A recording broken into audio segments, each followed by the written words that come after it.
Pastor Wayne, I do want to tell you again, thank you so much for being here. I think one of the deepest longings of seminarian hearts is to be pastored. I think many times that longing goes inarticulated. We don't really realize how much we need someone to pastor us.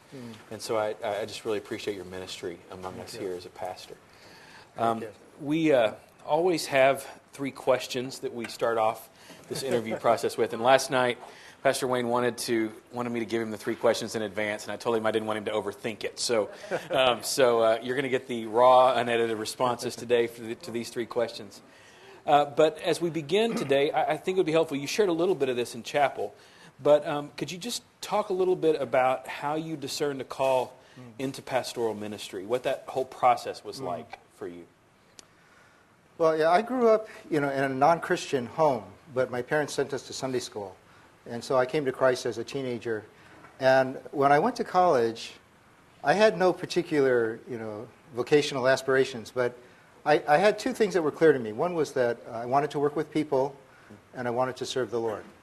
But I wasn't thinking about full-time ministry or anything.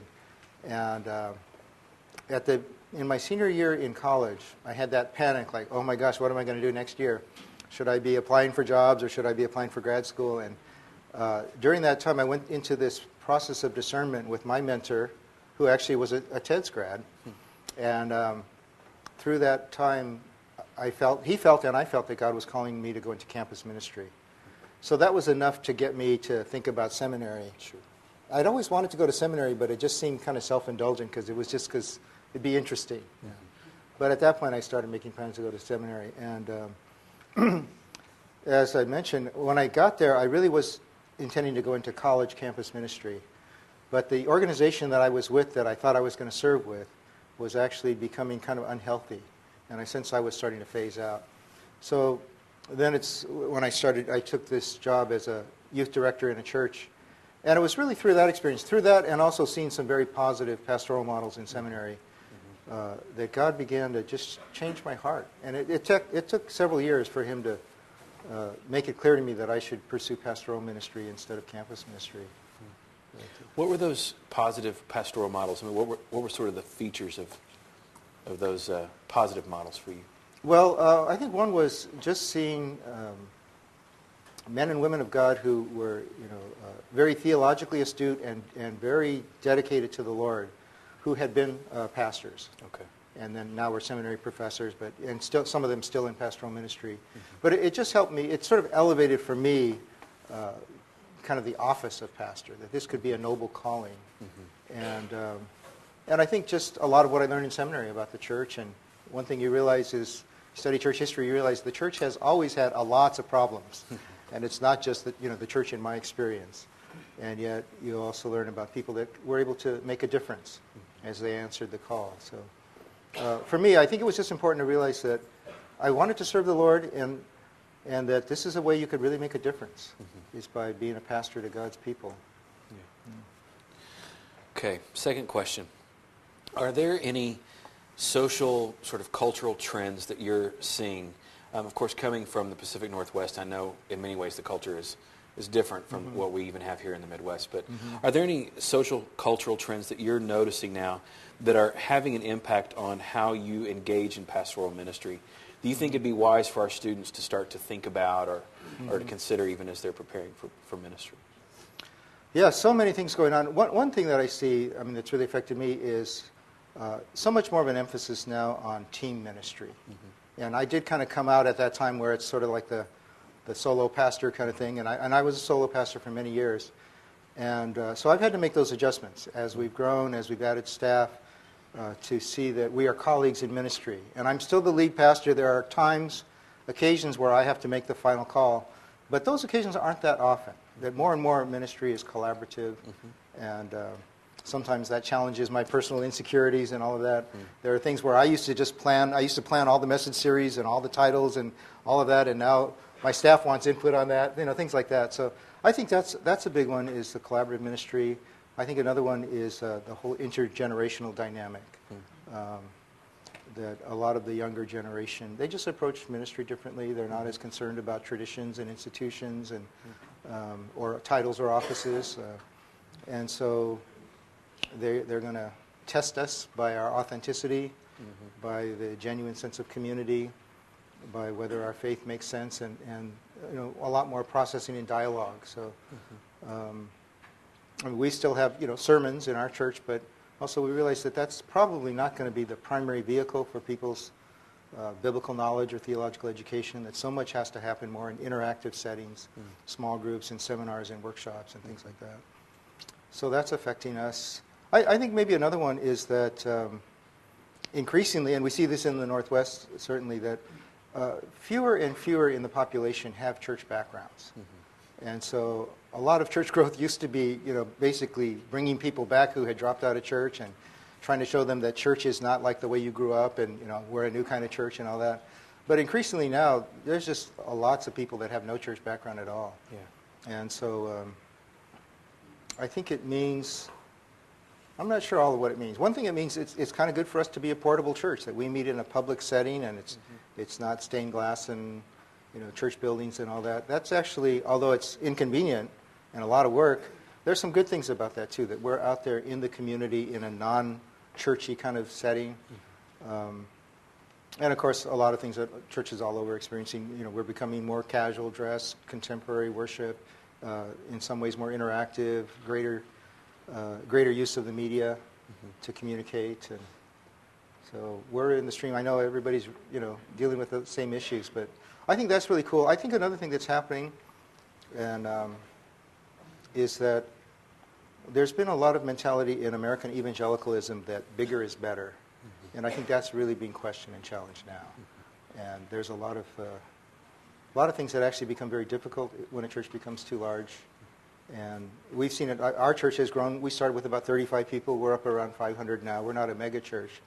But still, in that growth, everything gets so much more complicated, and there's a lot more logistics and maintenance issues and structural issues and finance issues and all of that. It's not bad, but it changes. And I think the danger is that we could just spend all our time and energy on that kind of stuff and miss some of the spiritual dynamic. And it does, in a sense, get harder to do the community building, relationship building. We have to just really lean much more on getting people into community groups and small groups. Or we're starting to move toward using more triads, groups of 3 for accountability and support. And finding in some ways that's a lot more fruitful than even small groups of 8 to 10 people in terms of discipleship and spiritual formation. Sure. Okay. Well, the last question is really one of high points and low points in ministry. As you think back over your years in ministry, what really for you, you shared a little bit about this in chapel, but could you tell us a little bit about, I know you can't tell everything, but what sort of you think about what was the low point? What have been sort of the low points in ministry for you? I think to me the hardest thing about ministry has been dealing with conflict. And I'm a natural conflict avoider. That's in my culture, that's in my family background, that's in my birth order as a middle child, and that's in my personality. I'm just really a conflict avoider. And yet I find that I think my biggest mistakes in ministry have been not dealing with conflict when I should have. Kind of being in denial, hoping things will get better by themselves, and they never do, or they seldom do.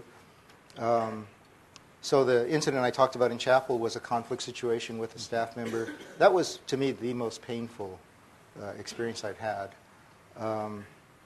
I've had some, I suppose like a lot of pastors, I've had some tensions to work through with elder boards, although it's really good now. But, it's interesting working with elders because on one hand, I'm their pastor, but on another hand, they could hire or fire me, and they set my salary. And I have elders that understand part of their responsibility is to give me good feedback and to help coach me to be more effective. But that's also at times very threatening and very sensitive. It's like I want to say, hey, I thought you were my friend, And so those have been challenges. For me, those are probably the hardest things. It has to do with conflict with people in my church or leaders or staff within my church. One of the highlights for me was probably starting our church in Seattle. And I moved up there. I was 47 when I moved up, and part of me was thinking, this church planting thing, which I had thought about for many years, but part of my question was, isn't this kind of like a young person's game? It seemed to me all the church planters I knew were in their 20s and 30s, and I was already 47, but it was the call of God. And it turned out all that experience was very helpful and beneficial. But it's sort of like I left a very wonderful ministry in Northern California, which I had no discontent. I was not looking for another job, but we had this clear calling to move up. And in one way I thought about it, I thought, it's like you're asking me to leave my church, which I love and which is doing well, and go to pastor a church that doesn't yet exist. And so that was an interesting thing, but to me it was very gratifying to see God's faithfulness, and the church actually grew very rapidly right away. We went up to 300 people in our first year. Wow. And so just to see, it's kind of like that, if you build it, will they come? And they were coming, and people were coming to Christ. So to me, that was one of the most exciting times of ministry. Cool. As you've learned to engage in conflict in more healthy ways, have there been some resources that have helped you, or are you still I know this is a challenge for most people in pastoral leadership. Resources that help you, ways that you're going at things now that are different than what you have done in the past that maybe are working a little better? Some of it is my own personal growth, of just trying not to be so easily threatened and insecure. And see, I realized I grew up in a family where we didn't deal with conflict well. Most of it was, just denial and withdrawal and avoidance, and then once in a while someone would blow up. And I knew very little in between those two things. So I think for me, part of it is one, just trying to listen, trying to understand people and not be defensive, and trying to learn from my critics. I heard this thing once that said, look for the kernel of truth in every criticism, because there's always a kernel of truth. And the criticism may be 90% off base, but if I'm going to be wise, I've got to look for the kernel of truth and learn from that, and to realize that often our critics can be our best teachers. So that's been good. I've read some about, there's books about the relationship between pastors and boards, and the one I remember is called The Unity Factor by Larry Osborne. I thought that was very helpful, but it's nice. It's, I guess, symptomatic that this is such a problem that people are writing books about it, but the good thing is there's some good resources out there just to understand some of these dynamics. It's a very, in a way, unique situation because, like I say, you're pastoring people and you're their shepherd, but in some ways they're your supervisor too. And some funny dynamics about that. But, okay. Oh, another thing is we try to read books together as an elder team. And I don't know, one we read recently together was called The Simple Church by Tom Rainer, and different things like that. Just reading books together to kind of put us on the same page, that's been really helpful. We've read some of those books associated with the Reveal studies, and just helping us to examine what we do and how we're doing it. That's great. Okay, well, I'm sure you guys have lots of questions, so we'll open it up to questions from the floor. And please raise your hand, and then the guys, they'll walk around with a microphone, and so that we can all hear the question, and then it'll also be recorded. So, first question.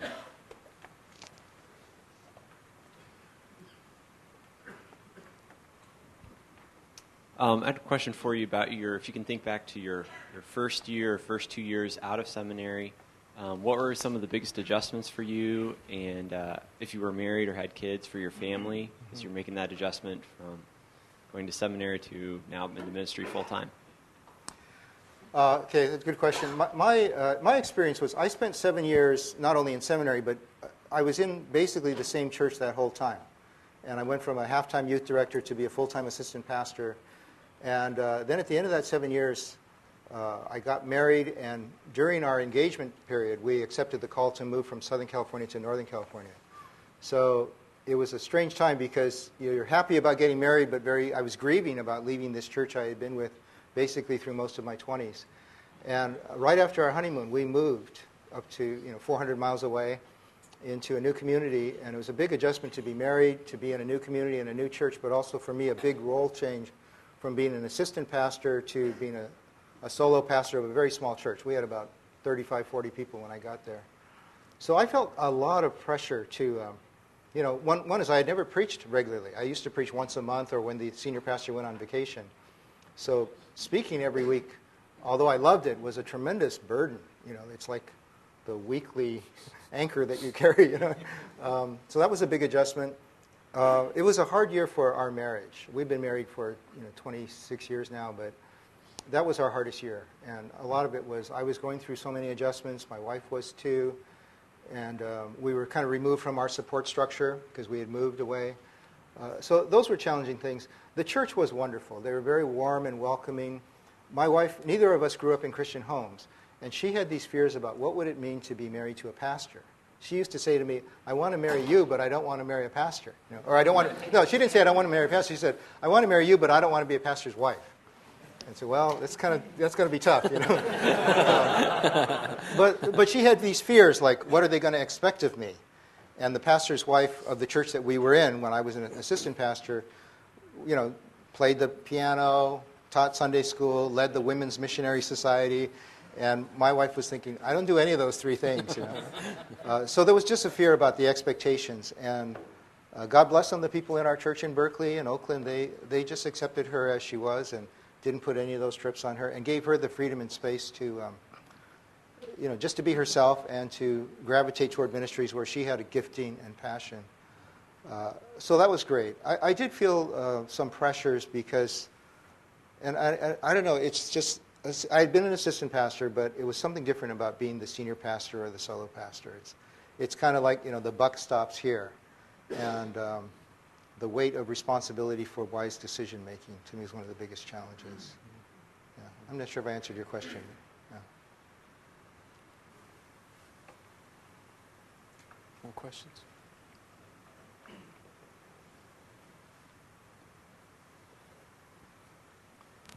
I'll ask a question. I would love to hear what you would say about this idea that bigger is better, which you mentioned earlier.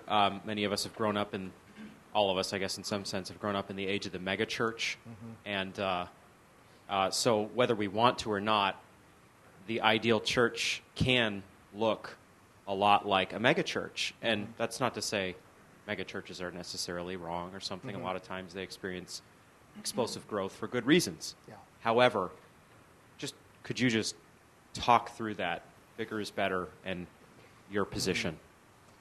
Well, yeah, it's a good issue, and that's kind of a lot of my background was, of course, if you're a pastor, you always want your church to get bigger and bigger, and hopefully you're making an impact kingdom-wise, but also it's very gratifying too, and that's where I had some problems with pride because when my church was growing, I felt like, I'm a good leader, and God had to blow up that myth, My perspective on this is that I just want us to get away from the issue of conflict, because I think there's a place for good churches, good big churches, and I think some of them are doing wonderful work and advancing the kingdom in ways that we could never do because of their resources and all of that. So I celebrate that, but I also want us to get away from the idea that bigger is always better, because in many ways smaller churches can be more effective both in community building and spiritual formation, in mobilizing people into ministry. And church planting is very much on my heart. And I feel like we've got to be in this mindset that we just want to multiply ministry.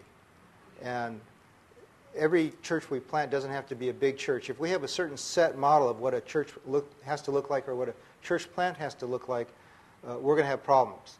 And so I think the idea of multiplying ministry, and that it does, like Rick Warren says, it takes all kinds of churches to reach all kinds of people. So, and this is where I think this issue about Peter looking at John and saying, well, Jesus, what about him? And Jesus says, don't worry about him, you just follow me. And I think that's what's really important today, because we live in this age where the church is becoming increasingly diverse, and home churches and house churches and cell church movements, and we still have mega churches. And so I just feel like we ought to celebrate this and say, if you're getting the job done for the kingdom of God and you're bearing fruit for the kingdom, then I celebrate that, and not feel like, my way's better than your way. I'm in transition right now in some of my thinking about this, that we have to find ways of developing church and ministry that are more organic, that are less dependent on large institutions and big budgets and large staffs. And so I think a lot of what's happening right now in terms of organic church and house church, I think it's wonderful.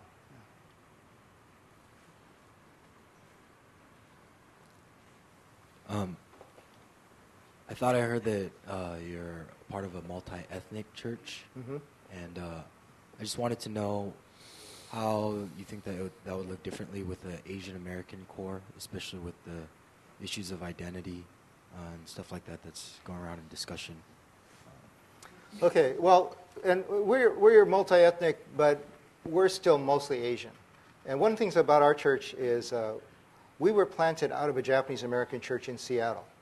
And they wanted to plant a church on the east side across Lake Washington, which would kind of reach unchurched, English-speaking Asian Americans. So that's kind of how we started almost 10 years ago.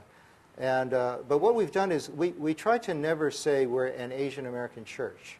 And we try never to put that anywhere on our literature or anything like that. But if pressed, I will admit, yeah, we are a church comprised primarily of people who are Asian Americans or from Asian American backgrounds. We are gradually becoming more diverse ethnically, which I celebrate. But we haven't really said our goal is to be multi-ethnic. Now, because our church is predominantly Asian American, and our staff is predominantly Asian American too, there are certain issues. You know, Asians have a lot of dysfunctionality, as everybody does, but we have our own unique dysfunctionalities. But there are times where I'll address some of the cultural issues, and this is what I found. I never want to say, as Asian Americans, we do this. But I will at times say, in my family, this is something that happened. We didn't deal with conflict very well. We were into conflict avoidance. All I need to do is say, in my family, or in my background, and whoever wants to resonate with that will resonate. A lot of Asians will, but a lot of times non-Asians will too. So that's what I'm trying to do. Is I think we do, you know, speak or teach with that awareness of our own cultural background. Also, among our Asians, though, we're very multi-Asian. So that's changing the culture too. And then we only do English-speaking ministry. So we have a lot of people that were born overseas, but they're, you know, everything we offer is offered in English. So that's kind of my perspective. I think, yeah, we are at times trying to speak and teach and contextualize the gospel in a way that's going to resonate with Asians and reach them and hopefully help them to grow in spiritual maturity. But I don't need to really say it's because it's Asian. All we need to say is, you know, I might say things like, some of us grew up in families where this happened. That's enough. You know, if you relate to that, fine. If you don't, that's okay too. So I found that's a good way to touch on some of those issues without having to say Asians do this or that.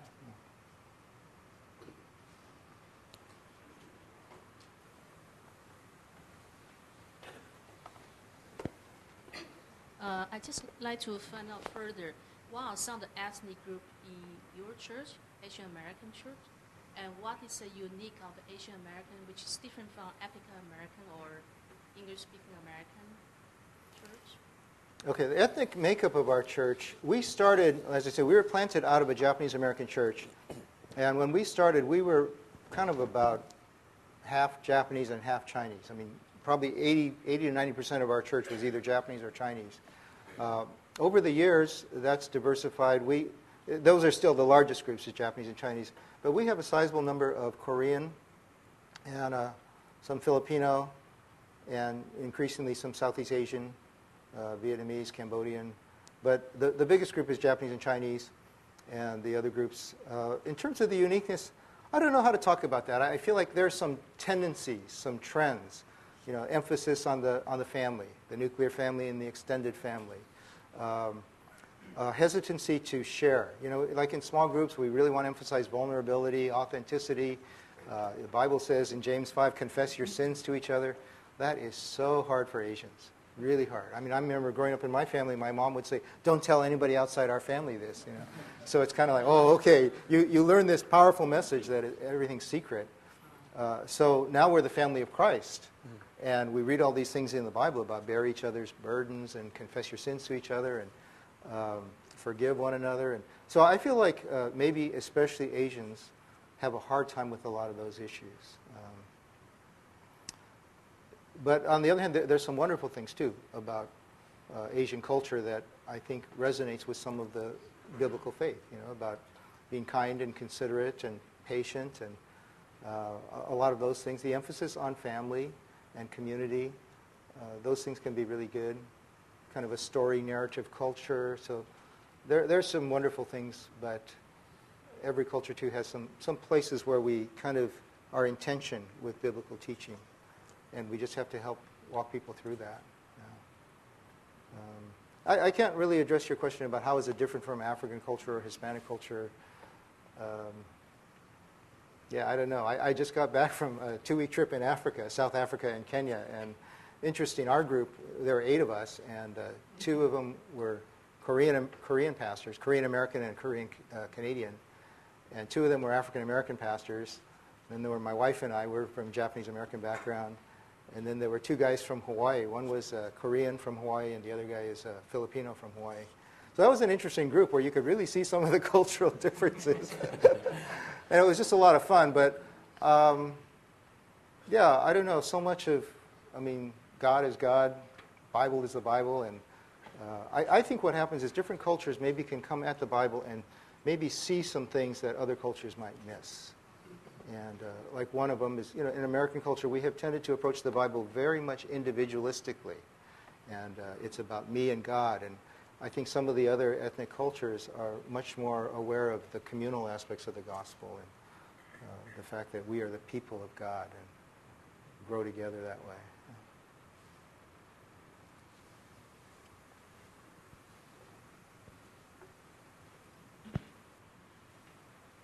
You've mentioned a couple of times about some of the benefits and the costs that come with being a portable church. Could you just elaborate a little bit on that? And then also, what are some things that you have done to kind of try to offset some of those costs to your people? Okay, yeah, we are a portable church. Like a lot of church plants, we started portable. We were in a public school. We've always been in public schools, but we've been in 5 different schools over the 9.5 years. To me, one of the best things about being portable church is I never have to stand before my people and say, remember, the church is not the building. That's not an issue. Everybody knows the church is not the building. So that's great. We understand we're the people of God, and we want to create these environments where people can, we say in our church, where God can be seen, where people can feel loved, and where lives are being changed into the likeness of Jesus. The cost, of course, we have to rent places. Every once in a while we have to move. One reason we moved was because the administration of the school was not very hospitable to us. We rented from the school district, and the district says, yeah, you can meet in this high school. And it was my fault. I didn't do much to build relationship with the administration of that particular school.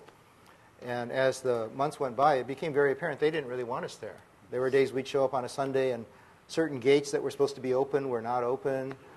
Certain classrooms that we had contracted to use were not available, and we would just find out when we show up that day. And so they kind of pushed us around some, and then when we questioned them, the vice principal made it very clear, well, we don't really want you folks here. So we moved. Another reason we moved was because the school we were meeting at, we actually met at one school for 5.5 years, so it's not like we move every year. But the school we met at for 5.5 years, the school was going to get remodeled. So they told us, when the remodeling starts, we have to move. Fortunately, they gave us about a 9-month warning, and we were able to find somewhere else. The cost, besides the expensive rent, the difficulty of finding places, there's a lot of what we call set up and strike, set up and take down. Our people come, some of our people come at 7 o'clock. We have 2 services at 9 and 11, but people have to start at 7. And we have a truck that is parked somewhere at someone's house, and we have a truck driver ministry where people take turns picking up the truck and driving it down the hill to our school. And it's supposed to get there at 7, and then there's other people there ready to unload and set up and all that. So it's a lot of wear and tear on people. It's a lot of fun and excitement for the first few years, and then it gets kind of old. So that's a challenge we have, is just getting enough people to do the setup and strike. And another challenge is we've got a really good facility now for Sunday mornings, and we get to use the classrooms. This is the first school where we're in now. We've been there for a year and a half. It's the first time we've been able to use real classrooms. So we've been in schools where we didn't have classrooms, because teachers are naturally very protective about their stuff, and they don't want to lose supplies and all that.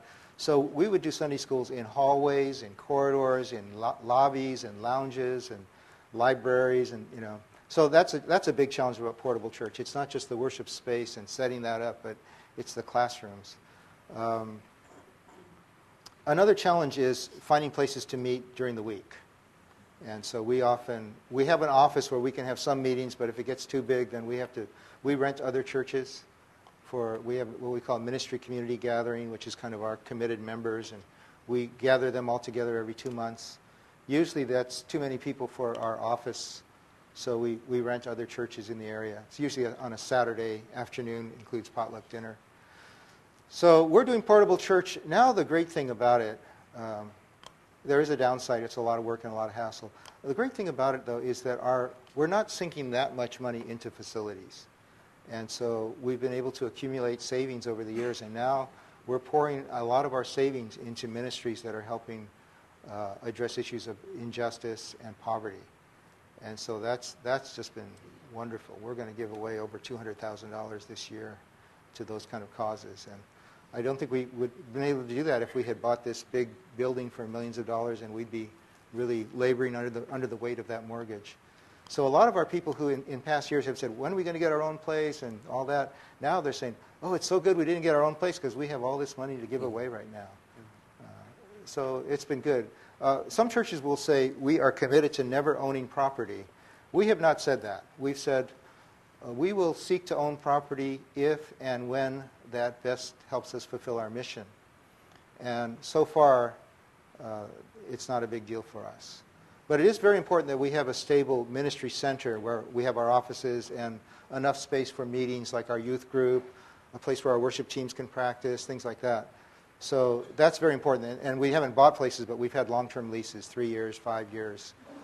But that's really important, and that enables us then to relocate worship services on Sunday without having to uproot our whole infrastructure. So that's been really, really important for us.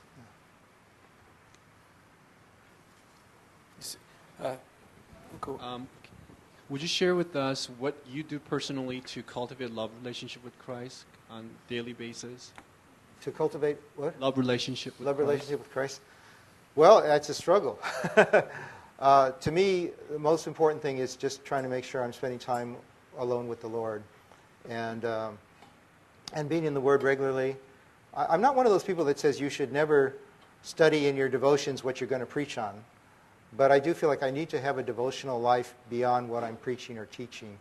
But to me, it doesn't have to be totally separate. But one of the things I do is I try to read through the Bible, and I use this Navigator's Discipleship Journal Bible reading program. I don't do it every year, but a lot of years I've just tried to read through the whole Bible that way.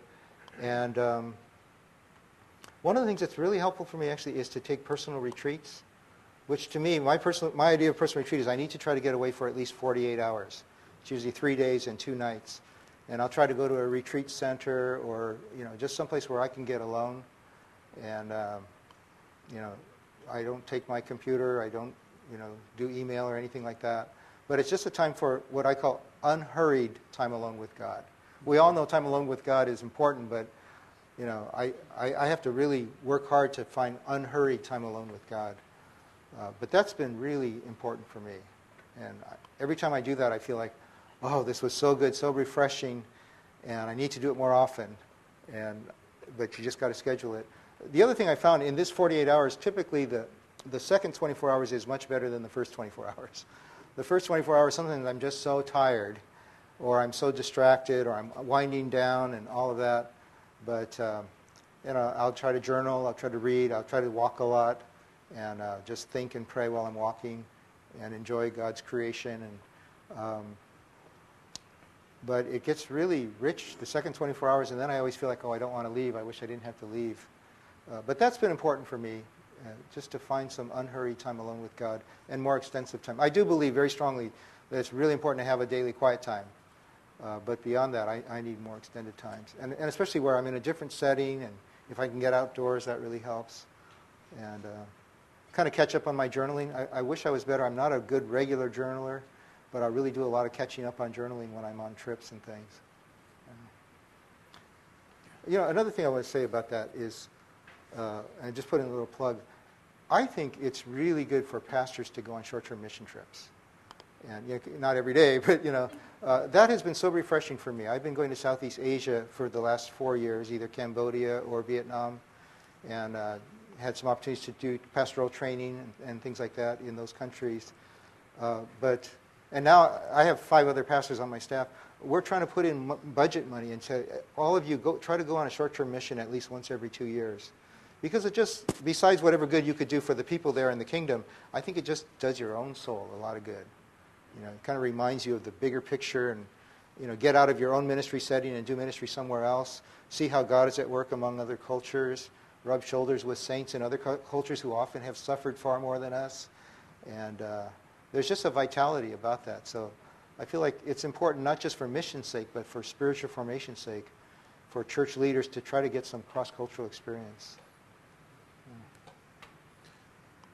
Pastor, when you mentioned several times justice and mercy ministries in your church, first of all, what does your role as the pastor and preacher look like in those ministries? And also, how do you get buy-in and involvement from the rest of your congregation?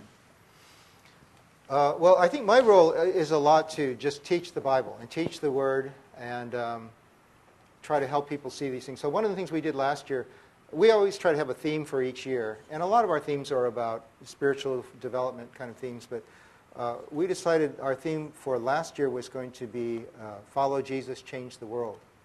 And we tried to slant our message series that way. So in the fall, we did a whole 3-month series called World Changing Faith, where we studied the book of James.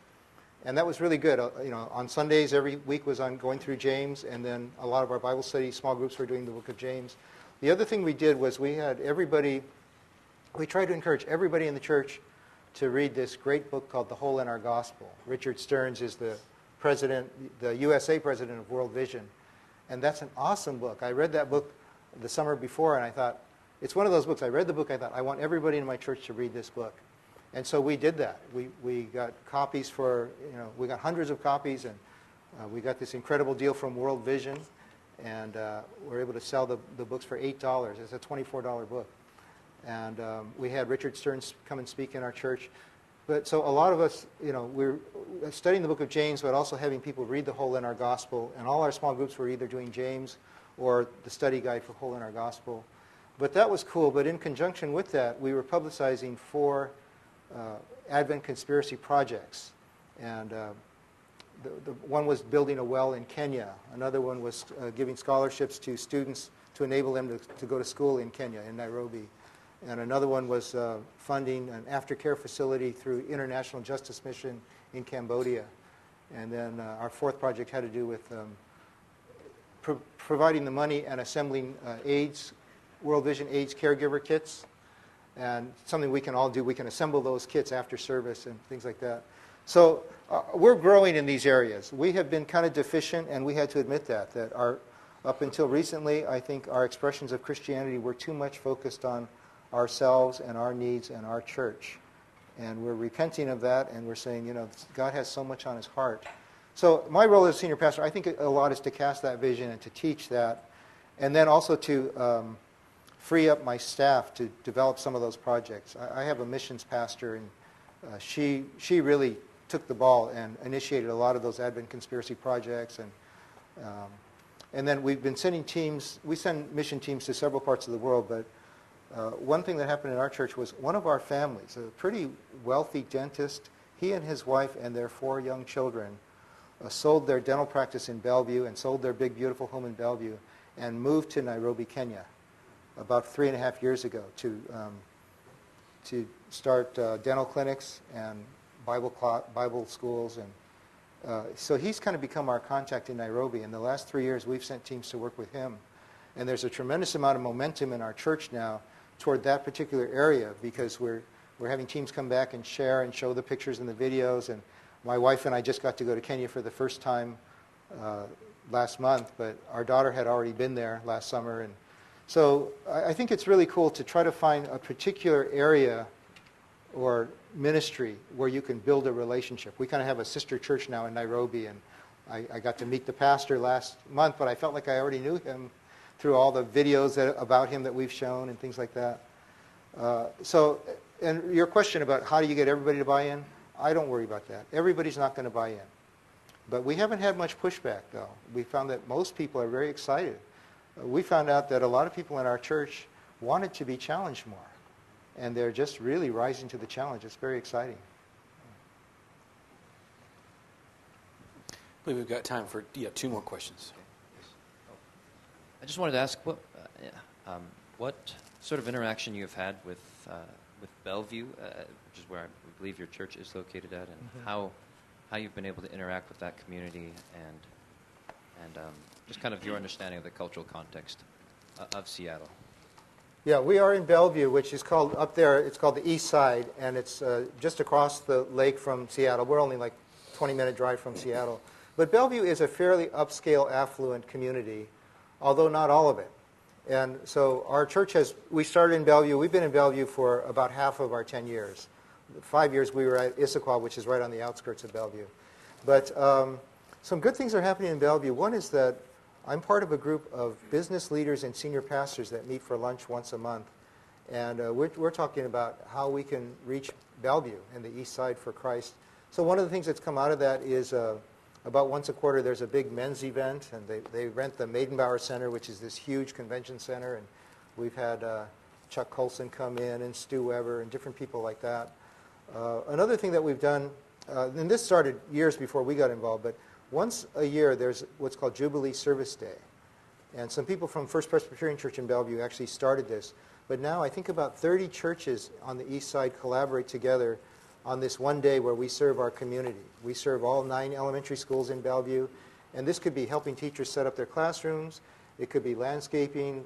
We washed cafeteria tables. We just try to serve the school. And also there's some private residences that are in need, redo the yard work, kind of a home makeover kind of thing. But churches cooperating together to serve the community. And that's been a wonderful thing. So there's another ministry in Bellevue called Jubilee Service Center, which, although you don't think of Bellevue as an area where there are needy people, there really are some pockets of needy people and broken homes and kind of underserved populations. So this ministry, Jubilee Service Center, Jubilee Reach Center, is serving those people through tutoring, a lot of English language stuff, some feeding programs. They just started a kind of like a thrift store type ministry. And so our church, along with many other churches, have kind of partnered with them. We financially support them. One of our dentists works in their mobile health clinic.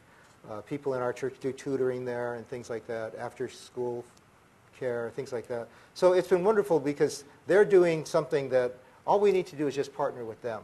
And then we can highlight it in our church and show the videos and have them come and share. But I think it's just been great. We want to be, have an impact globally, especially right now in Africa and Southeast Asia.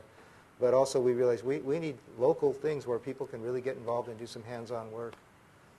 And we do some, I think once a month, groups from our church do this homeless feeding program. The program takes place every week, 4 nights a week, but people from our church staff it once a month, and things like that. But yeah, we're finding this is good not just for compassion and justice. It's good for spiritual life. We need to see a more holistic gospel and express that.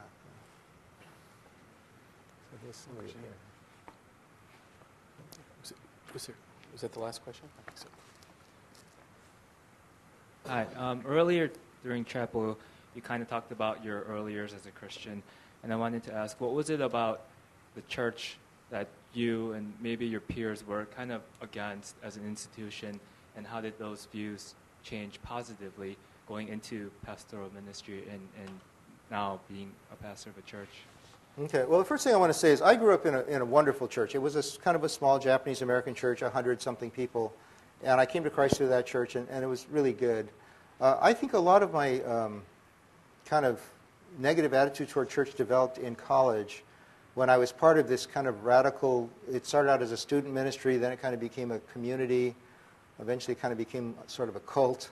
But we were so idealistic. We thought, we are the New Testament church, we're exercising a costly discipleship, we're caring for the poor and the needy. And I don't know, I think some was the leadership in that community.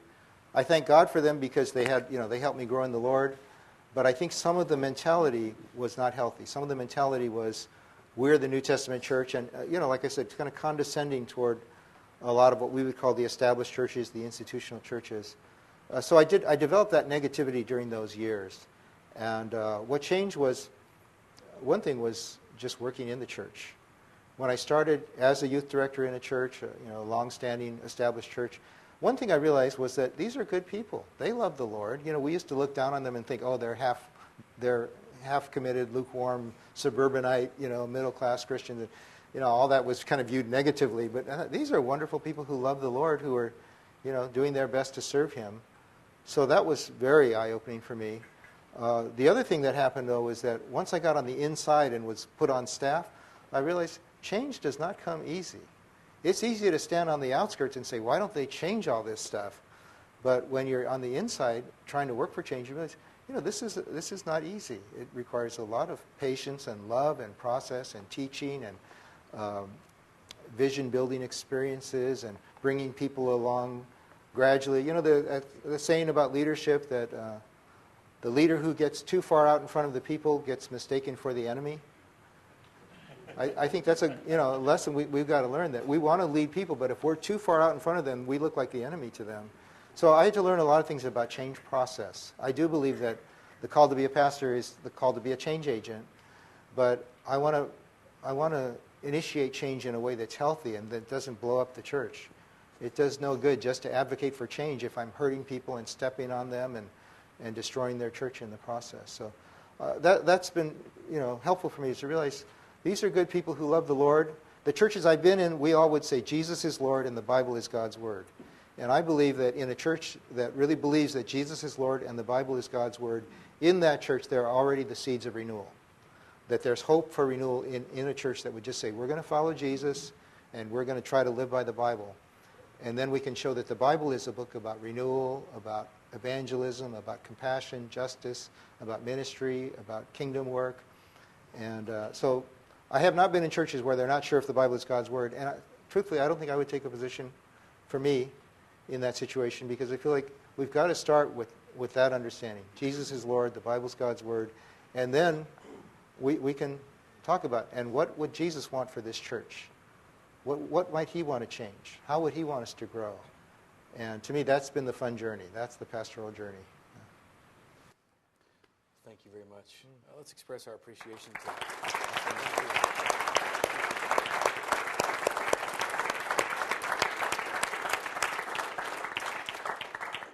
Thanks so much for coming. We'll see you again in chapel on Thursday, and then again here on Thursday afternoon.